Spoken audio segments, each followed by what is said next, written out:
What's happening?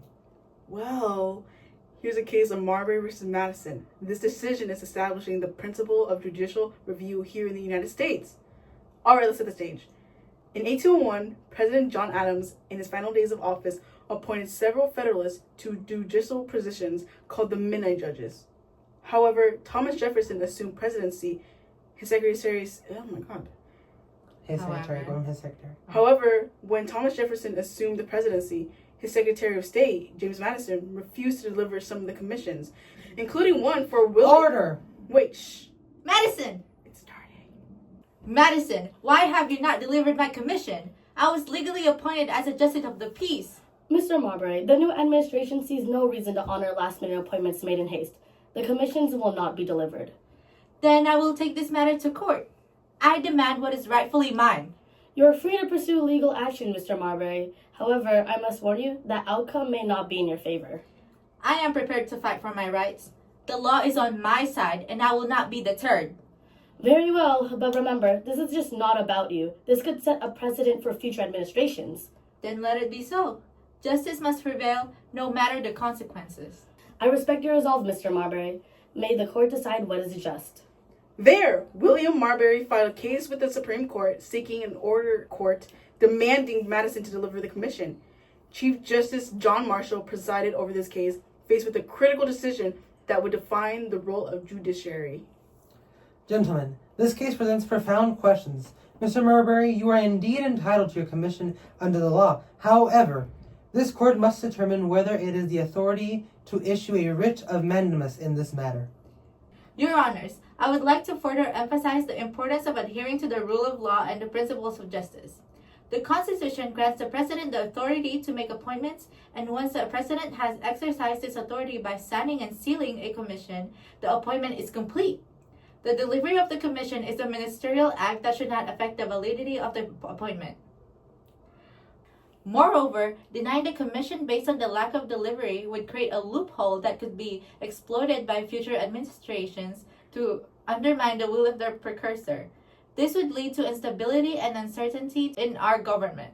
Your Honors, I'm here to argue that William Marbury is not entitled to the commission he's demanding. The commission he refers to was signed by President John Adams in the final hours of his presidency. But here's the main point.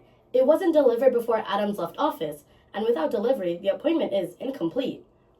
This suggests that incomplete and undelivered appointments could still hold force of law. This, Your Honors, would undermine the principles of orderly government and clear constitutional procedure. Marshall faced a dilemma. If he ordered Madison to deliver the commission, Jefferson's administration might have ignored the ruling, weakening the court. But if the court appeared powerless, its authority would diminish.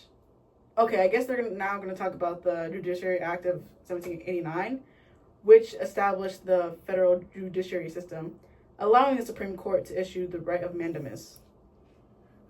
The Judiciary Act of 1789 explicitly grants this court the power to issue writs of mandamus to compel government officials to perform their duties. In this case, the duty of delivering the commission is clear and obvious. Therefore, I respectfully request that this court issue a writ of mandamus directing Mr. Madison to deliver the commission to me, thereby upholding the rule of law and ensuring the proper functioning of our government. Now, Marbury is relying on the Judiciary Act of 1789 to argue that the court can compel me, as a Secretary of State, to deliver the commission. But here's the issue.